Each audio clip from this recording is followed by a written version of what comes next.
उम्मीद है आप सब अच्छे होंगे और अच्छे से अपने बोर्ड की तैयारी कर रहे होंगे। आज हम पढ़ने जा रहे हैं तीसरा चैप्टर, जिसका नाम है दो चर वाले रैखिक समीकरण युग्म। ठीक है, तो इसके जो मेन मेन कॉन्सेप्ट है उनको हम आज सीखेंगे और सीखने के बाद उनके सवाल हम शुरू करेंगे। चलिए तब शुरू करते हैं। चर वाले रैखिक समीकरण युग्म जानते हैं क्या होते हैं, किस तरह से हम इनको सॉल्व करते हैं। जैसा कि नाम से स्पष्ट हो रहा है, दो चर वाले रैखिक समीकरण युग्म। चर और अचर आप जानते हैं, जो हमारे पास वेरिएबल होते हैं, मतलब ABCD में जिनको लिखते हैं अल्फ़ाबेट, हम चर कहते हैं। और अचर होते हैं जो हमारी नंबर से होते हैं 1 2 3 4 5, जिनका मान सदैव निश्चित रहता है, वो हमारे अचर होते हैं। चलिए, वो आप जानते हैं उतना, क्योंकि हम ये रिवीजन कर रहे हैं तो हम इतना डीप में नहीं जाएंगे। दो चर वाले रैखिक समीकरणों को हम लिखते हैं कैसे, हम बता रहे हैं। जैसे मान लीजिए पहले समीकरण को लिखेंगे हम a1x plus b1y plus c1 is equal to 0। दूसरे को लिखते हैं हम a2x plus b2y plus c2 is equal to 0। इसमें देखिए दो चर हैं, यहाँ जो दो चर हैं वो हमारे x तथा y हैं। ठीक है, इसके अलावा जो हमारे पास बीच में a1 b1 c1 और a2 b2 c2, ये भी कोई हमारी वास्तविक संख्याएं होंगी। अब इसके बाद जो हमारे पास इस चैप्टर के अंदर मेन कॉन्सेप्ट है, वो इन्हीं दो समीकरणों के आधार पर तीन विधि के द्वारा इन समीकरणों को हल करके उनका आपको x और y का मान ज्ञात करना होता है। वो तीन विधि कौन कौन सी हैं? नंबर 1 आपकी आती है ग्राफीय विधि, ग्राफीय विधि। नंबर 2 आपकी आती है प्रतिस्थापन विधि।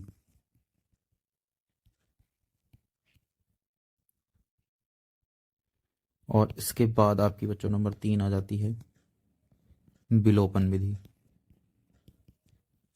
विलोपन विधि। तो अब सबसे पहले ग्राफीय विधि से हम समीकरणों को कैसे हल करते हैं वो हम जानेंगे। ठीक है, इसके लिए हम कोई एग्जाम्पल लेते हैं, उसके बाद हम इसको हल करते हैं। ठीक है, चलिए। यहीं से हमें एग्जाम्पल मिल जाएगा। ये हमारी NCERT वाली बुक है। ये कॉन्सेप्ट है, इसको हम समीकरणों को हल करने के बाद जानने की कोशिश करेंगे। जैसे इसको कह रहे हैं कि ग्राफीय विधि से इसको हल करना हमें, तो हमारे पास दो समीकरण हैं। हमारे पास x प्लस 3y बराबर 6 है और 2x माइनस 3y बराबर 12। तो इसी को हम सॉल्व करते हैं। इन दोनों समीकरणों को हम लिख लेंगे, उसके बाद हम इसको सॉल्व करते हैं।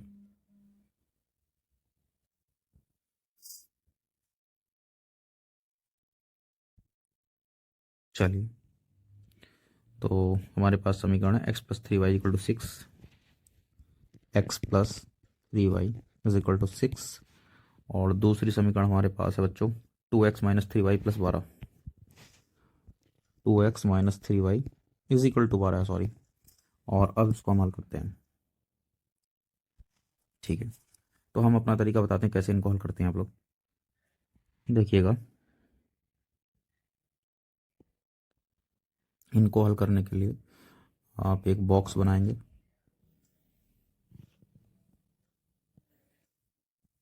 ठीक है, और इस बॉक्स में आप जो है एक x लिखेंगे और एक तरफ लिखेंगे y। ठीक, एक्स वाई का मान अब आपको चाहिए रहेगा इसमें। वो एक्स वाई का मान कैसे निकलता है उसको हम बता रहे हैं। जो पहली समीकरण है उसको हम फिर से लिख लेंगे, x plus 3y is equal to 6। इसमें आप एक बार रखेंगे y बराबर 0 रखने पर, एक बार x बराबर 0 रखने पर, तो y बराबर 0 रखने पर हमारा हो जाएगा x प्लस 3। अब इसी समीकरण में बच्चों एक बार हमने y बराबर 0 रखा है, x बराबर 0 रखने पर, x बराबर 0 रखने पर जब x को 0 के बराबर रखेंगे तो यहाँ पर हमारा आ जाएगा 0 प्लस, देखिए इसी में रख रहे हैं, 3y बराबर 6। तो यहाँ से 3y बराबर 6 बचेगा, जिससे हमारा y बराबर आ जाएगा 6/3। 3 इधर जाएगा उसके डिवाइड में, यानी y का मान कितना आ जाएगा, 2 आ जाएगा बच्चा। अब y का मान 2 आ गया, x का मान वहाँ 6 आया था, तो यहाँ पर हमारा देखिए हमने किसका मान 0 रखा है, x का, और y का मान कितना आया 2। तो यहाँ से हमारे दो बिंदु आ गए। तो बिंदु हमारे आ गए, पहला बिंदु आ गया 6,0, एक्स को पहले लिखते हैं, वाई को बाद में लिख लें, तथा दूसरा बिंदु आ गया हमारा 0,2। एक्स वाला निर्देशांक पहले आएगा, वाई वाला निर्देशांक बाद में आएगा। किसी भी रेखा को खींचने के लिए हमारे पास दो बिंदुओं का होना आवश्यक है, क्योंकि रेखा को खींचने के लिए दो बिंदुओं की आवश्यकता पड़ती है। तो हमने जो दो बिंदु ले लिए, इसमें एक रेखा तो हमारे यहाँ से खींच जाएगी। पहली समीकरण के लिए बिंदु हमारे आ गए। अब दूसरी समीकरण की बारी आ रही है, उसको लिखते हैं और उसके बिंदु निकालते हैं। सब दूसरी समीकरण हमारे पास है 2x - 3y = 12। अब देखते हैं इसके हम कैसे निकाल पाते हैं। तो इसके लिए भी फिर से हम लाइन खींच लेंगे बच्चों, इसी तरह से एक टेबल बना लेंगे अपनी। ठीक है, चलिए अब इसमें हमारा वही, एक बार x, एक बार y। तो सबसे पहले इसमें हम क्या करेंगे, y बराबर 0 रखने पर, आप x को भी पहले 0 रख सकते हो, y को भी रख सकते हो, किसी को आपकी मर्जी है। y बराबर 0 रखने पर इस समीकरण में रखेंगे आप, इस वाले समीकरण में आपको दिख रही होगी। तो यहाँ पर 2x - 3 × 0 बराबर 12। यहाँ से हमारा 2x बराबर आ जाएगा 12। देखो 0 से गुणा कराएंगे 0 हो जाएगा टोटल, वो तो बचेगा नहीं कुछ। तो 12/2, x का मान हमारे पास 6 निकल जाएगा। तो यहाँ पे हमने y की जगह 0 रखा, तो x का मान कितना निकला, 6 निकल के आ गया। इसके बाद अपने एक बार y बराबर 0 रखा था, एक लिखेंगे x बराबर 0 रखने पर, x बराबर 0 रखने पर देखिए इसी में x का मान 0 रखिए तो हो जाएगा 2 × 0, ये समीकरण है ना, और -3y बराबर 12। इधर की साइड 12 लिखा हुआ है, तो यहाँ से तो 0 हो जाएगा। -3y बराबर आ जाएगा आपके पास 12, y बराबर आ जाएगा आपके 12/-3। 3 से 12 कट जाएगा कितनी बार, 4 बार, तो y का मान आ गया -4। तो आपको इसके बिंदु मिल गए बच्चों। आपने यहाँ 0 रखा है इसके बराबर, तो आ गया -4। ठीक है, तो यहाँ से हमारे बिंदु आ गए। दूसरी रेखा खींचने के लिए भी हमें बिंदु मिल गए। तो बिंदु बराबर हमारे आ गए 6,0, तथा दूसरा बिंदु हमारे पास आया 0, -4। ये हमारे पास बिंदु निकल के आ गए। तो दो रेखाएं खींचने के लिए हमारे पास दो बिंदु का होना आवश्यक है, वो बिंदु हमें मिल गए हैं। अब चलिए इसको ग्राफी विधि से हल करते हैं। तो ग्राफी विधि से हल करने के लिए हमें ग्राफ की आवश्यकता पड़ेगी। तो हम इसमें एक ग्राफ ले ले रहे हैं।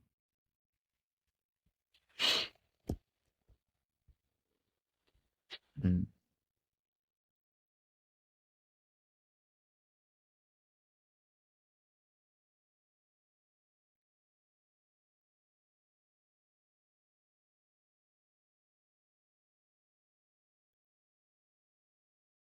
चलिए ग्राफ हमारे पास आ गया है। तो यहाँ से हम अपने बिंदु ले ले रहे हैं और ग्राफ खींच ले रहे हैं। तो सबसे पहले ग्राफ खींच, देखिए हमें एक चीज़ का बड़ा ध्यान रखना होता है इसमें, ये देखना होता है जो हमारे बिंदु आए हैं उसमें अधिकतम मैक्सिमम संख्या कहाँ तक गई है। तो इसमें देखिए 6 सबसे बड़ी संख्या है, यहाँ भी 6 है, तो 6 से बड़ा अंक नहीं आया है। अगर आपके अंक इतने ज़्यादा आ जाएं कि आप पेपर पे उसको बना ना सको, तो आप फिर क्या करना है आपको, जब हम ग्राफ बनाकर दिखाएंगे तो उसमें गैप आपको ज़्यादा लेना है। तो 6 तक है तो हम आराम से बना सकते हैं। ठीक है, चलिए ग्राफ खींचा जाए। हम्म, तो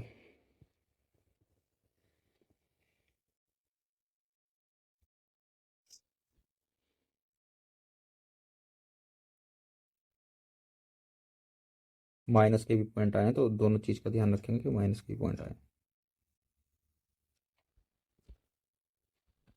तो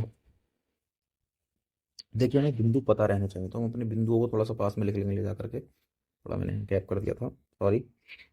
बिंदु हम उठा लाते हैं, ऐसे बिंदु क्या है। तो हमारे पास एक तो आए 6,0, 0,2, तो हम यहीं पे पास में लिख ले रहे हैं उस ग्राफ के। हाँ, तो बिंदु हमारे पास आया 6,0 और दूसरा था 0,2। इसके अलावा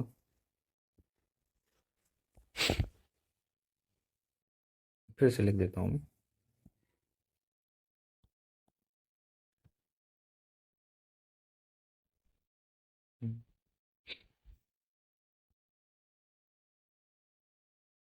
हाँ, तो एक बिंदु आया था 6,0 और उसके साथ था हमारा दूसरा वाला बिंदु 0,2 था बच्चों। ठीक है, और एक और बिंदु आए हमारे नीचे वाले, उनको भी लिख लो हाथ के हाथ।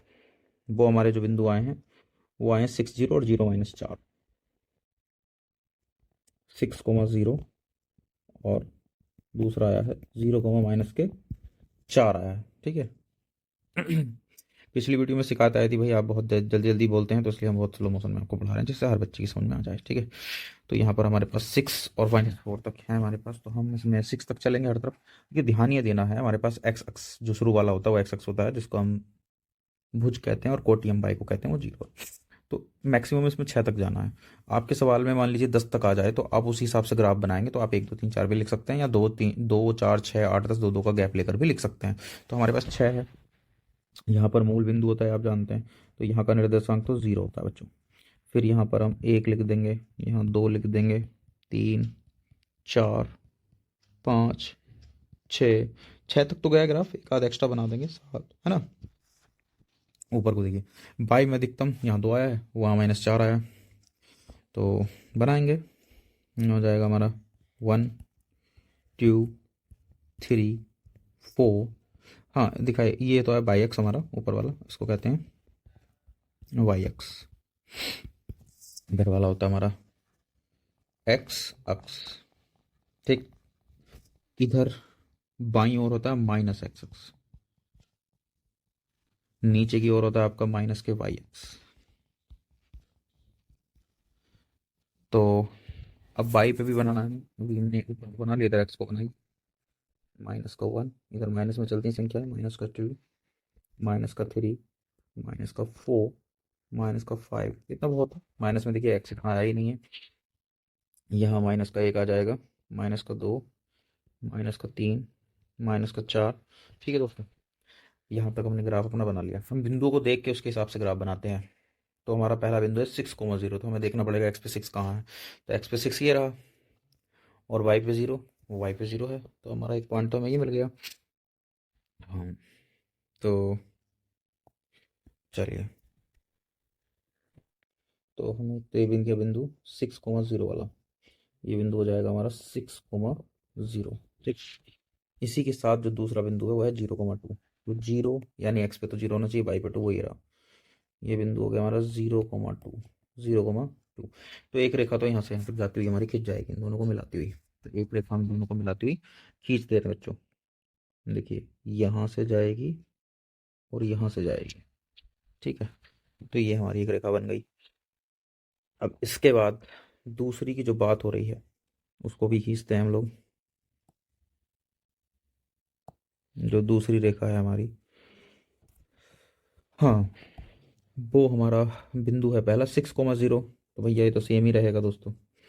और उसके बाद 0,-4, तो -4 नीचे होता है एक्स पे, ये रहा।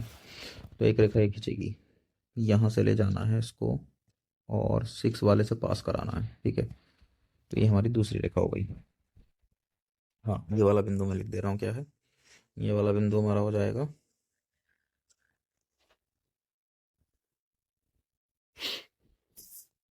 चलिए, ये बिंदु हो गया हमारा,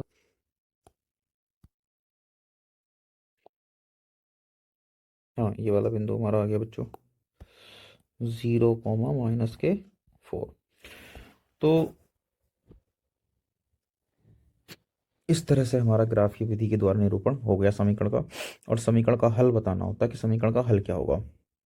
तो इसमें समीकरण का हल यही होगा, जो जहाँ पे रेखाएं दोनों काटती हैं उस बिंदु के निर्देशांक क्या है। देखिए यहाँ दोनों रेखाएं एक दूसरे को काट रही हैं, ठीक है ना।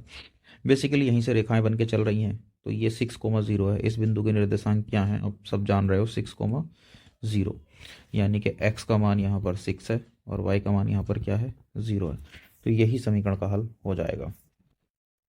तो यहाँ समीकरण का हल x बराबर आ गया 6 और y बराबर क्या आ गया, 0, ठीक है। हम रख के देख सकते हैं, तो हमारी समीकरण संतुष्ट हो जाएगी आराम से। तो इस तरह से हम ग्राफ निरूपण करते हैं। अब इनके जब सवाल सॉल्व करने को आएंगे तो हम डिटेल में समझाएंगे। अब इसके बाद दूसरी विधि आती है आपकी, जिसको हम कहते हैं प्रतिस्थापन विधि, ठीक है। तो अब हम आपको जो है प्रतिस्थापन विधि दिखाएंगे, समझाएंगे। तो प्रतिस्थापन विधि पे चलते हैं। अच्छा, पहले इसमें बता देंगे,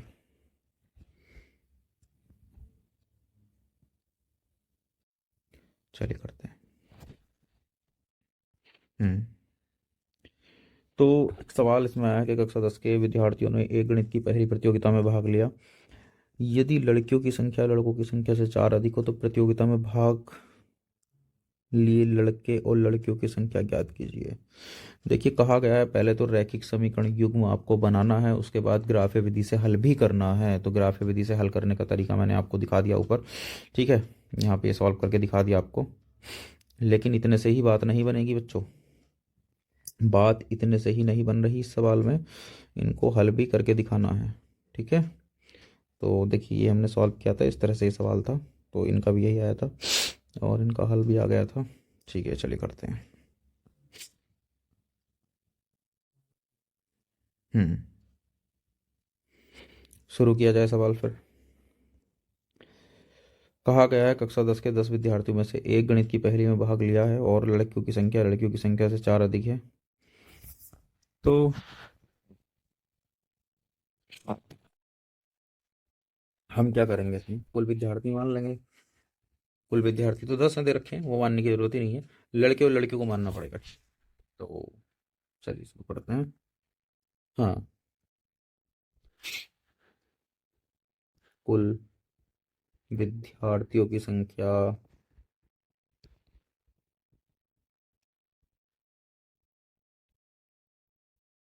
वो हमें दी हुई है 10। हाँ, माना लड़के और लड़कियों की संख्या याद नहीं है। यदि लड़कियों की संख्या लड़कों की संख्या से 4 अधिक है तो लड़कों की मान लो। माना लड़कों की संख्या बराबर x तथा लड़कियों की संख्या बराबर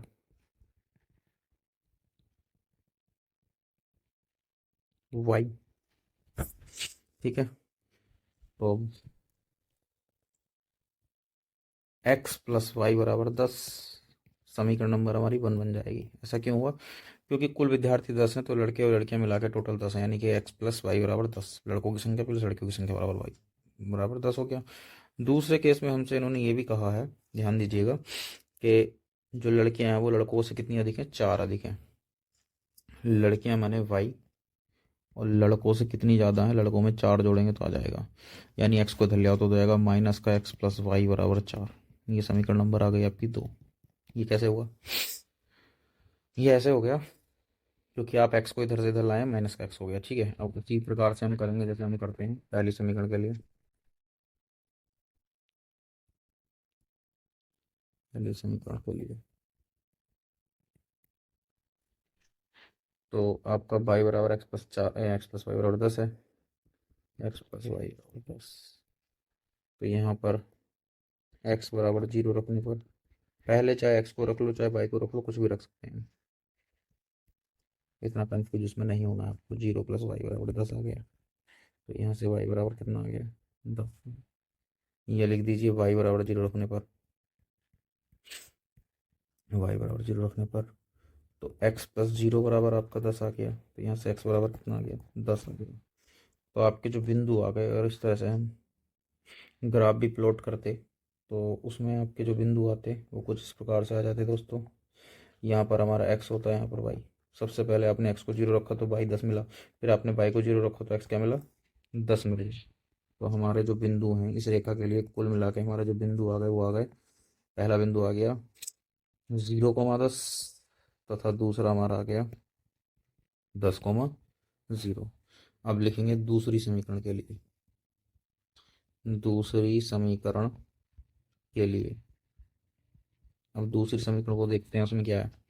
दूसरी समीकरण थी हमारी माइनस एक्स प्लस वाई बराबर 4, माइनस एक्स प्लस वाई बराबर 4।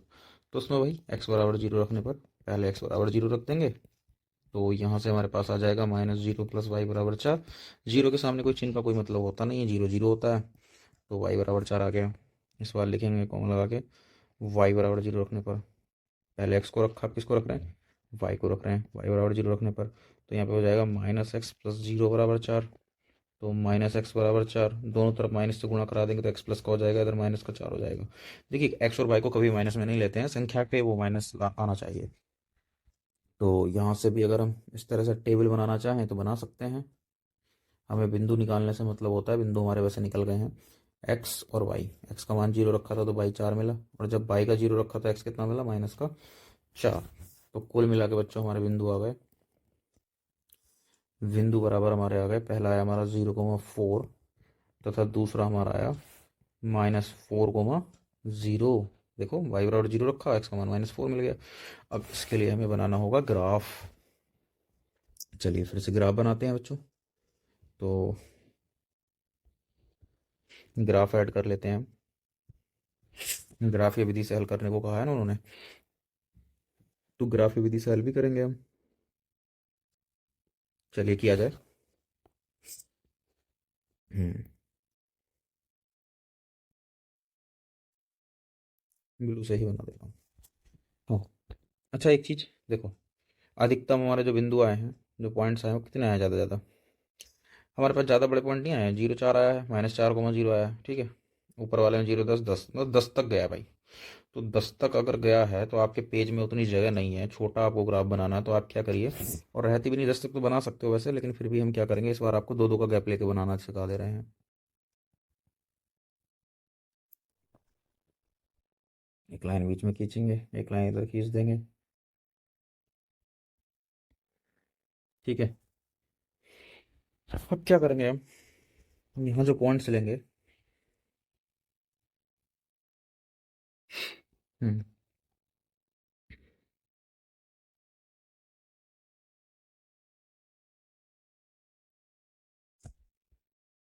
ये तो हो जाएगा मूल बिंदु अर्थात 0।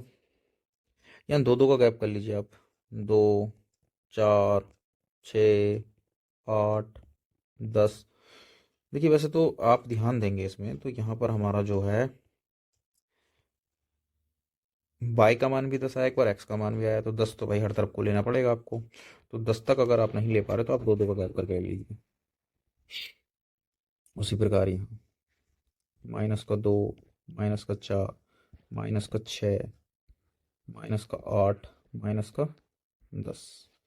ऊपर को भी 2, 4, 6, 8, और थोड़ा और बढ़ जाएंगे भाई यहाँ तक, 10, ठीक है। हम्म चलिए अब सॉल्व करते हैं। हाँ नीचे रह गया, -2, -4, -6, -8, -10 यहाँ बना देंगे हम। सबसे पहला बिंदु, बिंदु हम लिख लेंगे, बिंदु हमारे हमें पता ही है। बिंदु हमारे आए थे 10,0, 0,10, और आए थे हमारे 0,4 और -4,0। तो सबसे पहले लाइन खींचते हैं हम अपनी, जो 10,0 से बिंदु हमारे हैं। तो लाइन खींची जाए, है ना, लाइन खींच लेते हैं। चलिए 10,0 तो ये रहा भाई, और दूसरा है 0,10, ये रहा भाई। तो चलिए मिलाइए,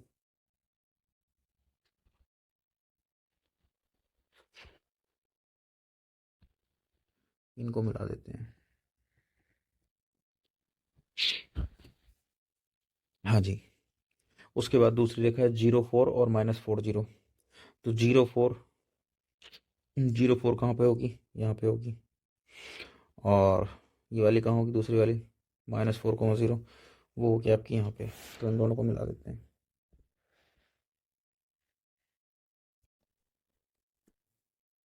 ठीक है।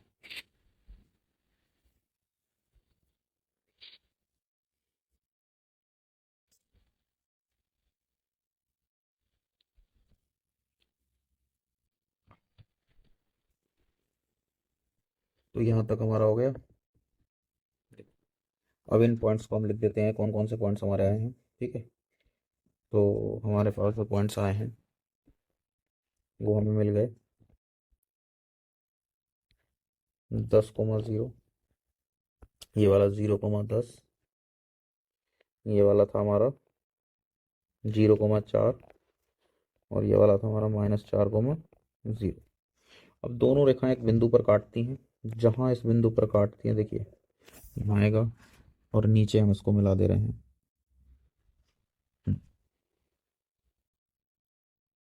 तो नीचे बिल्कुल एग्जैक्टली आप ग्राफ पे बनाएंगे तो यहाँ आएगा 2 और 4 के बीचों बीच। तो कहने का मतलब हुआ, ये जो बिंदु हमें मिला, ये हमें मिल गया है, और ये बिंदु कुछ हमें मिला है 3,7, क्योंकि 3 के सामने आ रहा है इधर एक्स एक्स पे, और बाई एक्स पे आ रहा है 7 के सामने। 6 और 8 के बीच में 7 होगा, 2 और 4 के बीच में कौन होगा, 3 होगा। तो बिंदु में 3,7 मिल गया है।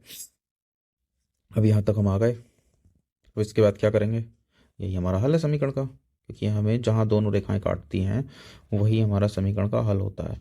वैसे भी हम देखेंगे तो हमारा, अगर हम किसी और विधि से इसको करते, जो हम कह रहे थे प्रतिस्थापन विधि नंबर 2 वाली, उससे करें चाहे विलोपन से करें, किसी भी विधि से हम समीकरण को हल करें, आंसर सदैव सेम आता है। ठीक है, तो अब हम आगे बढ़ते हैं। अर्थात यहाँ x का मान आ गया 3 और y का मान आ गया 7।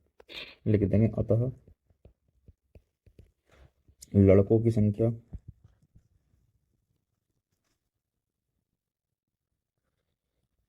बराबर आ गई आपकी 3, तथा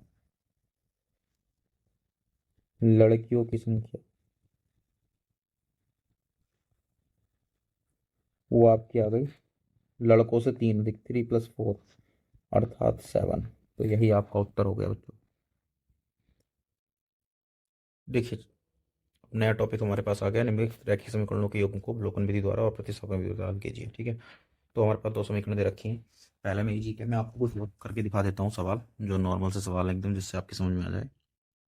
हाँ, देखिए, अगर सिंपल आपके पास एक इक्वेशन दी जाए कि x + y बराबर है आपके पास 5, और तथा दूसरी समीकरण आपको दी जाए, एक सवाल है आपके पास x - y बराबर है आपके पास 1, तो आपको x और y का मान निकालना है। ठीक है, x और y का मान आप कैसे निकालेंगे, तो इसमें 2 विधि होती है हमारे पास।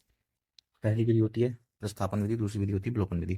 सवाल आता है कभी विलोपन पहले लिख सकते हैं, प्रतिस्थापन पहले लिख देते हैं, बोर्ड में आया हुआ सवाल, इसलिए मैंने इस तरह से जैसे बोर्ड में आया था वैसे का वैसा लिख दिया आपके लिए। तो अब इसको हम अपने तरीके से सॉल्व करते हैं। ठीक है, तो करते हैं। तो यहाँ पर किसी भी समीकरण का प्रयोग आप कर सकते हैं। सबसे पहले हम आपको करने दिखा रहे हैं आपको प्रतिस्थापन विधि। प्रतिस्थापन विधि, एक सवाल आप इस तरह से समझ लेंगे तो दूसरा सवाल आप ऐसे समझ लेंगे, हो जाएगा जो सवाल हमने करना है। तो यहाँ पर आप x + y बराबर 5 दिया हुआ है, पहली समीकरण है ये, है ना, ये पहली समीकरण है। और दूसरा दिया हुआ है x - y बराबर 1, ये आपकी दूसरी समीकरण है। ठीक, अभी करना क्या है आपको, कोई सी एक समीकरण का मान निकाल, किसी एक समीकरण से आप x या y का मान निकाल लीजिए दूसरे चर के पदों में। x का मान y के पदों में निकाल सकते हैं, या y का मान x के पदों में निकाल सकते हैं, और उसको दूसरी समीकरण में रखना है, उससे अलग वाली समीकरण में रखना है। पहली का प्रयोग करेंगे तो दूसरी समीकरण में मान रखना है, दूसरी का प्रयोग करेंगे तो पहली समीकरण में मान रखना है। तो हम दूसरी का ही प्रयोग कर ले रहे हैं, यहाँ से x बराबर आ जाएगा y + 1। ठीक है, इसे समीकरण नंबर 3 कह देंगे। यहाँ से देखिए y को -1, y को आप +y की तरफ ले गए। हाँ, यहाँ से आप इसको इधर ले गए, -y को +y की तरफ, तो y + 1 हो गया। ठीक है, चलिए, अब ये जो समीकरण 3 में मान आया है, इसको समीकरण 1 में रख देंगे। x का मान समीकरण 1 में रखने पर, 1 में रखने पर, तो यहाँ से हमारे पास आ जाएगा समीकरण 1 है x + y बराबर 5। ठीक, x का मान है हमारे पास y + 1 + y बराबर 5। यहाँ से आप ध्यान से देखें, y और y जोड़ के कितने हो गए, 2y + 1 बराबर कितना आ गया, 5। तो यहाँ से y बराबर आ जाएगा 5 - 1, या y का मान हम कह सकते हैं 5 में से 1 गया 4 बचेगा, और जो 2 y के साथ गुणा में था इधर डिवाइड में आ जाएगा, भाग में आ जाएगा, तो y का मान आ जाएगा। अब y का मान समीकरण 3 में रख दो, x का मान आ जाएगा y का मान समीकरण 3 में रखने पर जब y का मान आप समीकरण 3 में रखेंगे तो देखिए 3 क्या है हमारे पास, 3 हमारे पास, x बराबर y + 1, तो x बराबर हो जाएगा y + 1। तो x का मान कितना आ जाएगा हमारा, बताओ, x का मान आ जाएगा 2 + 1, यानी x का मान आ जाएगा हमारा 2 और 1 3। तो देखो x का मान आ गया, y का मान आ गया, समीकरण का हल निकल गया। ये कौन सी विधि अपनाई हमने, ये विधि अपनाई हमने प्रतिस्थापन विधि। तो प्रतिस्थापन का मतलब होता है x या y का मान किसी दूसरे के पदों में निकाल करके समीकरण 1 से निकाला है तो 2 में रख देंगे, 2 से निकाला तो 1 में रख देंगे और x और y का मान निकाल लेंगे, प्रतिस्थापन होता है। अब आता है दूसरी विधि, विलोपन विधि। तो विलोपन विधि करते हैं, ठीक है। तो विलोपन विधि के लिए करेंगे अब इसी सवाल को, विलोपन विधि करते हैं।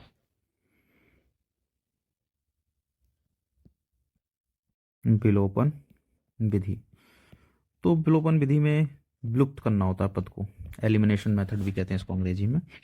तो हमारे पास सवाल दे रखा था कि x plus y is equal to, तो हमारे पास 5 आ रहा था और x में से y घटा करके हमारे पास कितना आ रहा था, 1 आ रहा था। देख लेते हैं एक बार, देखिए same question, x plus y बराबर 5, x माइनस वाई बराबर 1।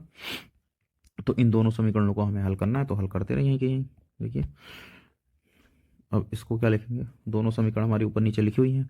यहाँ पर हमें देखना, अगर विपरीत चिन्ह के इसमें हमारे पास चर पद हैं x या y, तो अगर वो डायरेक्टली कट रहे हैं तो काट देंगे, जैसे इसमें एक प्लस का y है माइनस का y है, तो यहाँ पर जोड़ने पर लिख देंगे, इनको दोनों को जोड़ देंगे।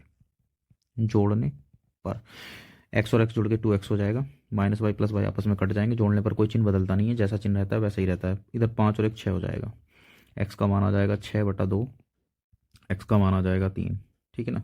2 इधर गुणा में तो भाग में चला गया, 6 के 2 से भाग करने पर 3 आ गया। इधर हमारे पास x का मान निकल आया, तो x का मान किसी भी समीकरण में रख देंगे, y का मान निकल जाएगा। x का मान समीकरण 1 में भी रख सकते हैं, 2 में भी रख सकते हैं। x का मान समीकरण 1 में रखने पर,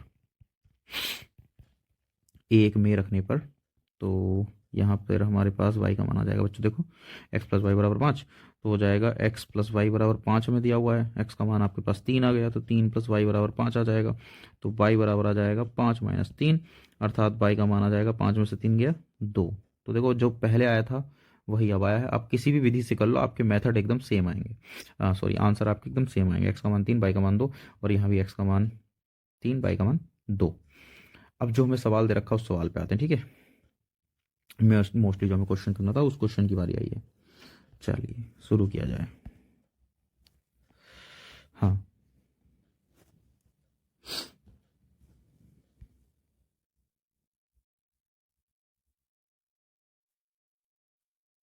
तो हमारे पास सवाल था, ये था 4x माइनस 3y बराबर 10 और 2x माइनस 2y बराबर 2। चलिए सॉल्व करते हैं। हमारे पास दो समीकरण हैं, 4x माइनस 3y बराबर 10 और 2x माइनस 2y बराबर 2। एक बार चेक कर लेते हैं सवाल यही है क्या। 3x माइनस 4y बराबर 2, 2x माइनस 3 और 4, यहाँ पर थोड़ा सा गड़बड़ हो गया, यहाँ पर थोड़ा सा गड़बड़ हुआ है।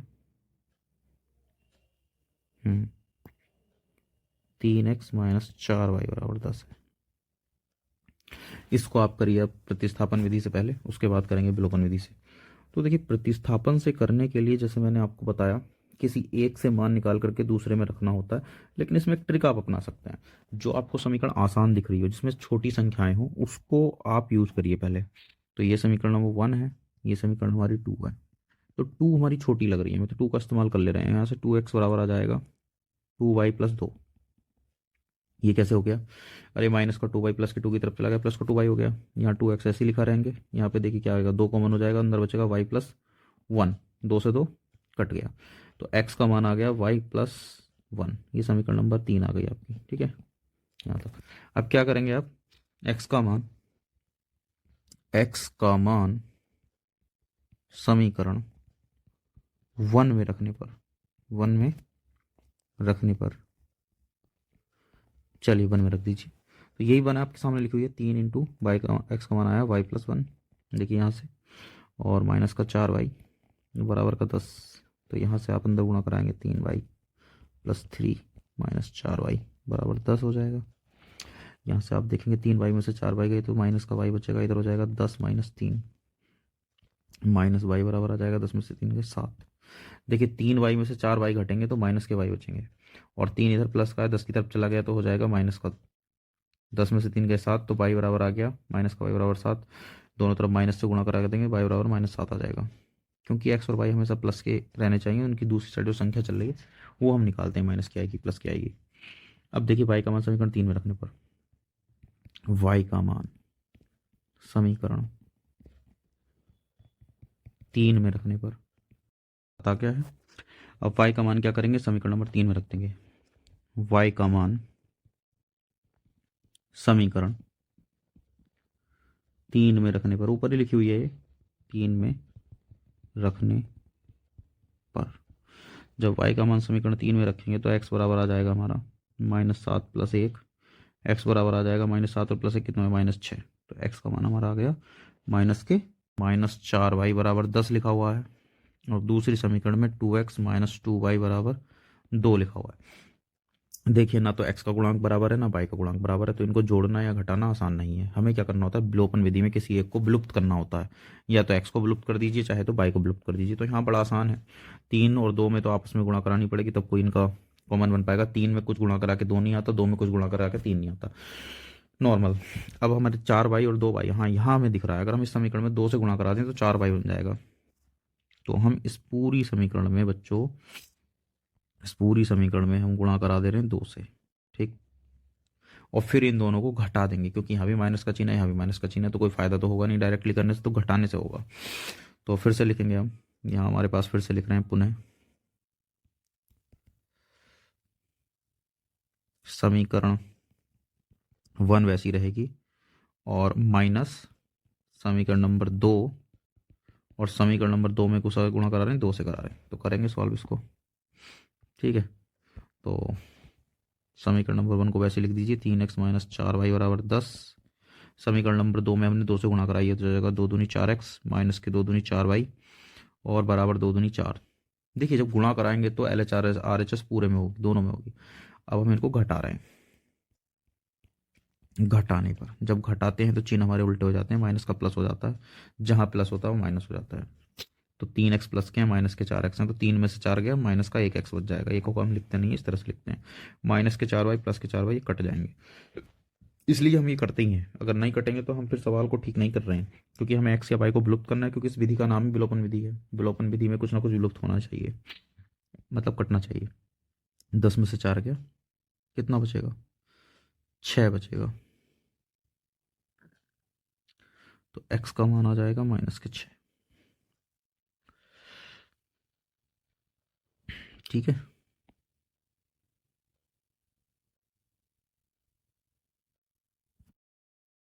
तो पाई x का मान तो -6 आ गया बच्चों, ठीक है। अब इसके बाद जो है y का मान निकालना, तो x का मान हम समीकरण नंबर 1 में रख देंगे, y का मान निकाल देंगे। 1 में रख सकते हैं, 2 में रख सकते हैं, 2 आसान है तो 2 में रख देंगे। x का मान समीकरण 2 में रखने पर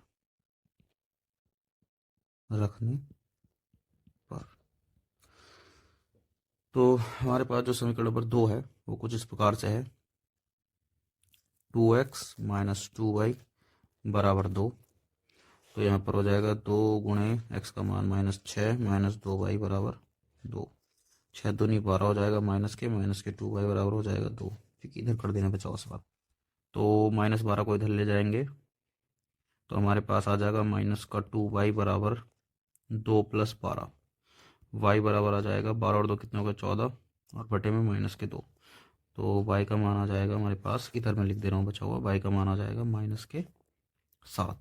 तो देखो x का मान भी आ गया, y का मान भी आ गया। तो विलोपन विधि से भी हमने इसको हल कर दिया बच्चों। आज के लिए इतना ही रहने देते हैं, क्योंकि वीडियो लंबी हो जाएगी। इसका दूसरा भाग बनाते हैं, और उस भाग में हम इस चैप्टर को पूरा कंप्लीट कर देंगे आपके लिए। तब तक के लिए आप पढ़ते रहिए, जो कराया उसको सीखिए। दूसरी वीडियो बहुत जल्दी आपके सामने आ जाएगी। बने रहिए चैनल पे कुछ नया सीखने के लिए और मैथ को ईजी बनाने के लिए। धन्यवाद।